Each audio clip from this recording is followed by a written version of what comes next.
Today, I'll examine how private regulation is shaping supply chains and influencing business conduct around the world.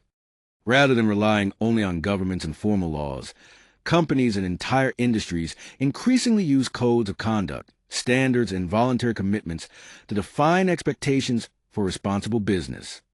The central question is why these private rules matter more than ever. We'll consider how they affect global business environments, how they guide relationships across supply chains, and what their growing influence means for companies, workers, and other stakeholders. This slide outlines 3 learning objectives for the discussion ahead. First, I'll describe contemporary trends in private regulation and explain the major forces shaping supply chain practices today.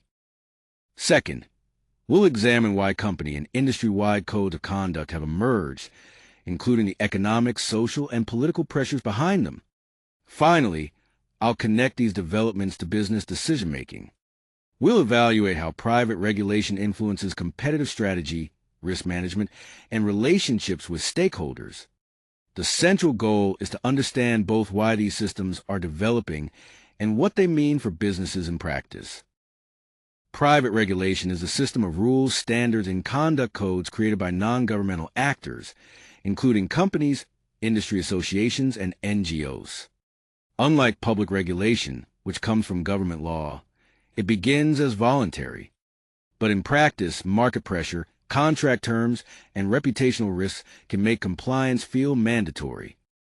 The key point is that private regulation helps fill governance gaps, especially when public law is missing, weak, or difficult to enforce across national borders.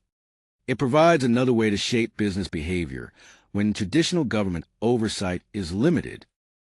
This slide explains why supply chains create a governance gap. Global fragmentation means production is spread across dozens of countries, each operating under different labor and environmental laws. At the same time, enforcement may be weak, because supplier countries often lack the regulatory capacity or the political will to apply standards consistently. That leaves a final challenge to brands. Even when suppliers are legally separate companies, lead firms still face reputational risk if misconduct occurs in their supply chain. Together, these conditions make oversight difficult and accountability increasingly important. Codes of conduct rarely emerge from altruism alone. They typically develop when several forces converge: market pressure, activism from civil society, and signals from regulators. Companies recognize that supplier behavior can affect their own reputation, customer trust, and competitive position. The Nike and Gap scandals of the 1990s made that risk highly visible. Their reputational damage showed that misconduct in global supply chains could have consequences far beyond the individual supplier. In response, companies across the industry began adopting public ethical commitments, creating what became a race toward more visible standards. Private regulatory instruments take several forms, differing mainly in who sets the standard and how compliance is demonstrated. Company codes of conduct are unilateral rules imposed by a lead firm on its suppliers, such as Apple's or Walmart standards. Industry-wide initiatives are developed collectively by multiple firms to create common expectations. Third-party certification adds independent auditing and credibility, as with Fair Trade, South Australia 8000, and ISO 14001. Finally, multi-stakeholder initiatives bring governments, NGOs, and companies together to co-create standards, as seen in the UN Global Compact and the ITI. Supply chain regulation is moving from broad expectations to measurable, enforceable practices. First, ESG metrics are being built directly into supplier scorecards and procurement decisions, so environmental, social, and governance performance can influence who companies do business with. Second, digital traceability is raising the standard for oversight. Blockchain and AI can provide real-time visibility into supplier practices, making compliance more rigorous and verifiable.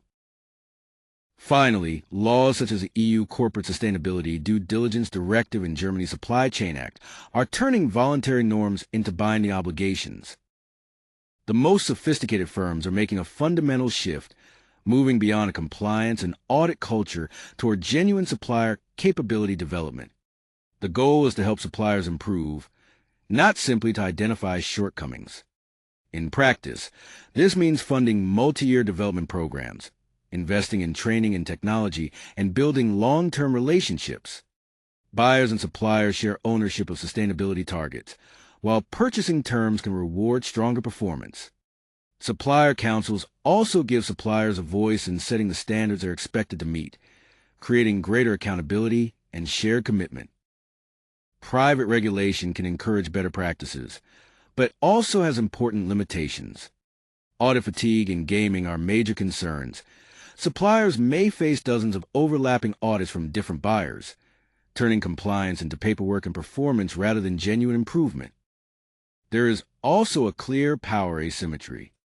Powerful buyers often set standards unilaterally, while smaller suppliers, especially in developing countries, have little negotiating leverage.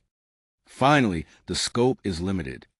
Many codes focus only on first-tier suppliers, even though serious problems may occur deeper in the chain, among subcontractors or in raw material extraction. This case shows how private regulation can fail when standards are fragmented and enforcement is weak. Before 2013, apparel brands relied on their own codes, with inconsistent auditing, and structural safety was rarely assessed. The Rana Plaza collapse, which killed 1,134 garment workers, exposed the devastating consequences of that gap. After Rana Plaza, the Bangladesh Accord changed the model. It brought multiple stakeholders together through a legally binding agreement on fire and building safety, creating a rare example of private regulation backed by meaningful enforcement. The key takeaways are fourfold. Private regulation can fill cross-border governance gaps. Codes often emerge from reputational, investor, and competitive pressures. Voluntary norms are moving toward mandatory legal frameworks, and lasting supply chain improvement requires collaboration, transparency, and investment beyond simple compliance.